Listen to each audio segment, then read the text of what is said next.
So I had to make a cake, and it's turned into a bit of a cauldron cake because the leftovers from the cake just becomes a new cake, which becomes a new cake. And somehow I think it's going to restart the cycle today with this experimental cake. But starting off, it started off as a Persian love cake for my mum on her birthday. I've dehydrated these rose petals to go on the cake. He's helping make Momo's birthday cake because mixing up 3 loads of butter and sugar was a bit too hard for Mummy's arms. Oh, it's like a buttercream? That's nice and creamy. Alright, so there's all the wet ingredients creamed together. There's all the dry ingredients together. And I'm about to mix them up. Picking variegated lemon tree leaves. One of the leaves is a little heart. Cute, eh? So I cut the bottoms off. These ones, that's what they look like coming out. They bubble over the edges a little bit. Makes it easier to cut, really. And then you get these nice little cookie bits left. Okay, so I have all the elements of the cake here. I've got sections of cake for making a shape. I've got rose petals, pistachios, ginger, lemon peel, and I've got some icing. Then over here I've got a plate to put it on, and the bouquet that is going to be in the middle. So we have the heart shape of the cake. Next we're going to be putting the glaze on. There's the cake assembled with its topping on. Alright, there we go. The Persian love cake all completed. I dried out the leftovers from the Peruvian love cake and munched it up into crumbs, added a bit of butter and made a biscuit base, and then melted this caramel and some milk chocolate and poured that in, and I'll just put it in the fridge to set. And I put the leftover cookie crumb in a bag in the freezer for now, but I've got an idea. Layers came out great. Do you know what we're making today, Ambrose? Jelly, yeah. Jelly indeed. Birthday. Jelly, a total of 1 litre. That's a lovely ocean colour. Maybe it's a bit green. Maybe we needed a bit more blue. It's alright, trial and error, trial and error. Yeah. Jelly smells yummy. Smells nice, doesn't it? Making some sand, so I've mixed up some food colouring into sugar and then just let it dry. And I've done some different colours like black and brown and gold and white, sandy kind of sandy beach. That's what the coral reef will look like. And underneath the jelly, I think it'll do great.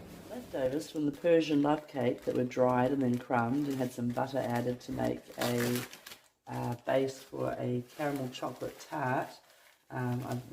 These were the leftovers from that, and I chucked them in the freezer. I'm actually just going to chuck them in the dehydrator now that they've all defrosted, just to get them extra crispy so it's a little bit easier to work with. And this is going to be my sand that goes on top of the white chocolate cream cheese mascarpone filling that will be the beach. So there'll be that delicious sounding mix, and then these crumbs on top, and then that sparkly glitter sand that I made out of sugar to give it a real beach type look. Right, and there's the bit of coral made by Ambrose and I.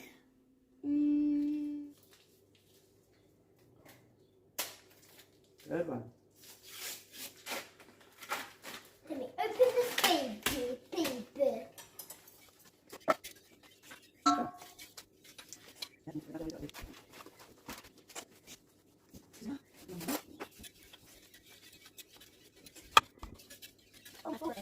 open this paper.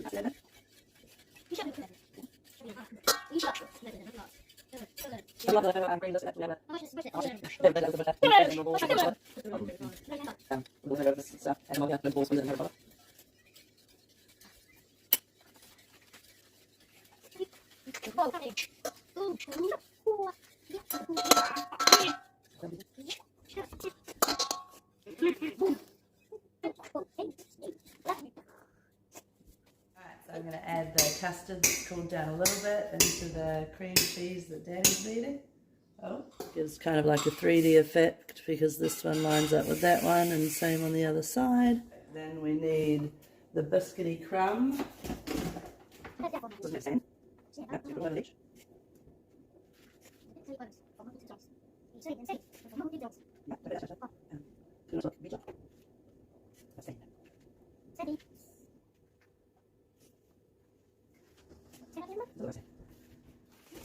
Fish. So ocean, and it's a bit of a green ocean.